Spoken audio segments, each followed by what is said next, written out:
Ya, Pak Anies, terima kasih atas kehadirannya ke sini. Saya tahu Bapak sangat sibuk sekali. Kenapa Bapak memenuhi undangan ini? Karena nganggur.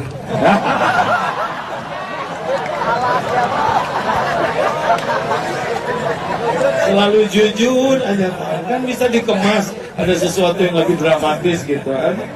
Enggak, tapi gini. Jadi waktu saya terima undangan kan, saya bilang diberitahu, Pak ini saya undangan dari Hakim, saya lihat undangannya. Begitu saya lihat Hakim membuat peresmian pesantren, apalagi peresmian masjid, saya terus ingat, ini catatan jariahnya itu di banyak tempat. Saya cuma menyaksikan ketika udah jadi, dan sekarang dapat kesempatan untuk menyaksikan ketika awal dibukanya. Saya insya Allah hadir. Oh, Masya Allah. Santri akhwat, nanti maukah punya suami yang ganteng? Udah ganteng, pinter, mau? Udah ganteng, pinter, banyak duitnya, mau? Udah ganteng, pinter, banyak duitnya, tapi akhlaknya bejat. Dengar, ikhwan, besar harapan ya. Walau kurang ganteng, walau kurang pintar, walau kurang duit, kalau akhlaknya mulia, pasaran diterima, akhwat? Enggak juga. Maunya empat-empatnya. Sudah berat berulang, kita aja ngobrol lagi. Ya. Kan gini, akhlak baik gitu, sampai ketemuan. Pas ketemuan kaget udah. Kaget karena penampilan kadang-kadang tidak bisa menutupi kebaikan gitu. Oh gitu. Yang benar. Baik hadirin sekalian. Pak, ini ada satu sabda Rasulullah SAW. Ini adik-adik pendidikan yang sangat penting. Rasulullah SAW berhasil dalam tempo 23 tahun merubah peradaban. Ini monumental sekali. Ternyata fokus pendidikan Rasulullah SAW bukan semata-mata kecerdasan.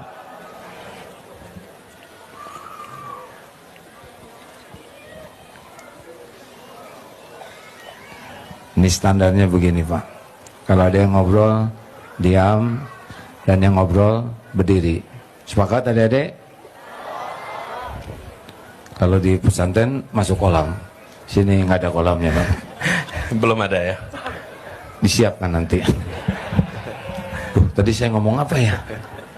Rasulullah mendidik. Nah, Rasulullah SAW ternyata sangat fokus mendidik hati. Karena ala inna fil jasadi mudghah idza saluhat saluhal jasadu kullu. Kalau hatinya baik, baik semuanya. Kalau hatinya jelek, jelek semuanya. Ala wahya al-qalbu. Bagaimana pendidikan hati nurani di Indonesia menurut pengamatan Pak Anies Baswedan? PR kita banyak sekali ya di sini. Kurang ya yang ini, Pak? Kurang. Dan itu tadi, kalau kita bicara ini, maka kalau boleh saya nekankan harus dikerjakan mulai dari awal. Dari awal dan fokusnya dari awal fokus. Ketika bicara tentang hati, bicara tentang akhlak, iman, menuju kesalehan, itu semua prosesnya di awal. Kalau sudah, tentu bisa dikerjakan di tengah, tapi dengan pembiasaan yang luar biasa. Kenapa kita kalau lihat ya, kenapa pendidikan pesantren boarding itu menjadi efektif dikerjakan di usia tengah? Karena dia tinggal 24 jam.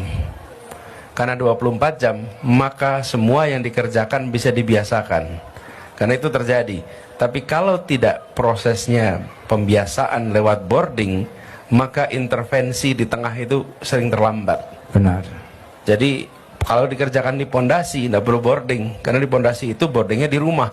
Disitulah pembiasaan itu dibentuk, ditumbuhkan. Begitu sudah dewasa, Diajar di rumah tidak ada bekal, diajarkan saja sering tidak cukup. Karena itu efektif sekali pesantren. Mudah-mudahan Darut Tauhid bisa menjadi bagian yang Masya Allah. mengintervensi itu untuk perubahan di Amin. bangsa kita.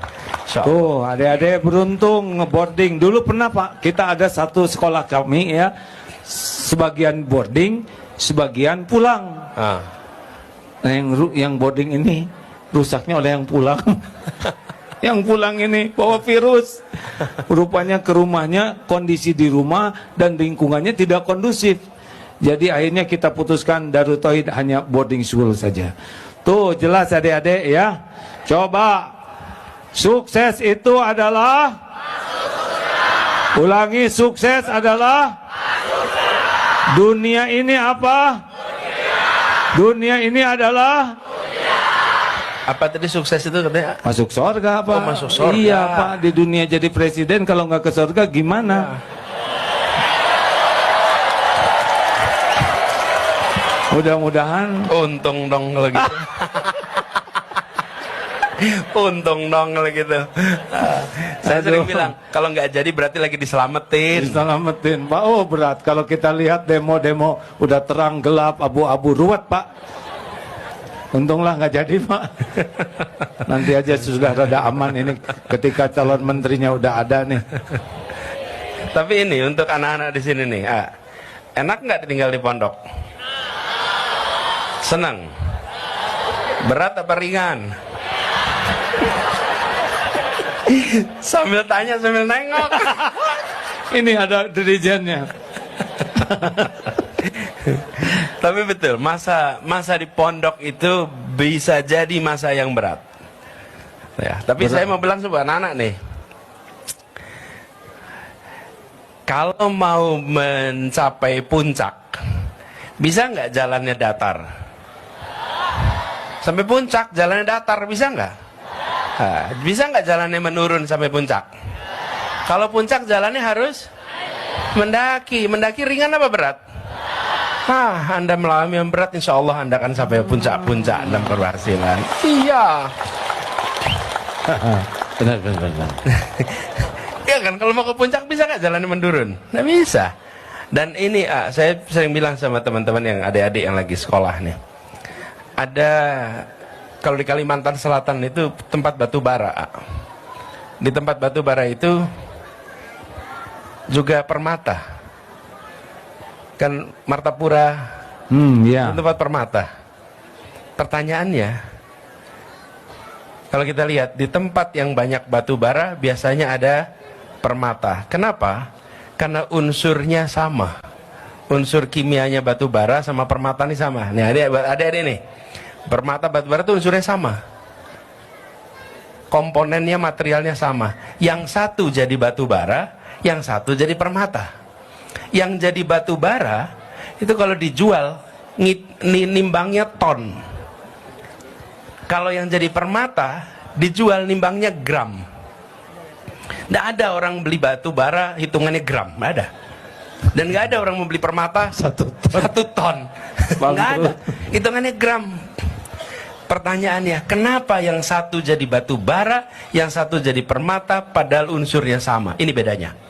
Yang tidak kena tempa suhu tinggi, tekanan tinggi, durasi yang lama, dia jadi batu bara. Tapi yang digembleng dengan tekanan tinggi, suhu tinggi, waktu yang panjang, dia jadi permata. Anda digembleng di sini, nih, jadi digembleng dengan yang terasa berat, waktunya panjang, jangan khawatir. Karena insya Allah Anda akan jadi permata-permata umat di masa depan. Masya Allah. Tiada prestasi pribadi tangguh. Teori begitu Pak ya. Sedikit saya menanya ya Pak. Berakhlakul karimah 3 sa. Sa yang pertama, saya aman bagimu. Jadi pendidikan pertama di Darut Tauhid adalah tidak mengganggu orang lain. Sa yang kedua, suaranya mana? Saya menyenangkan bagimu. Amalan yang paling dicintai Allah adalah memasukkan kebahagiaan ke hati orang lain. Yang ketiga, saya bermanfaat bagimu. Kenapa kita belajar? Supaya banyak ilmu. Untuk apa banyak ilmu? Supaya manfaat. Jadi nilai kita bukan dari yang kita miliki, tapi dari apa yang kita beri. TSP. Tahan dari buang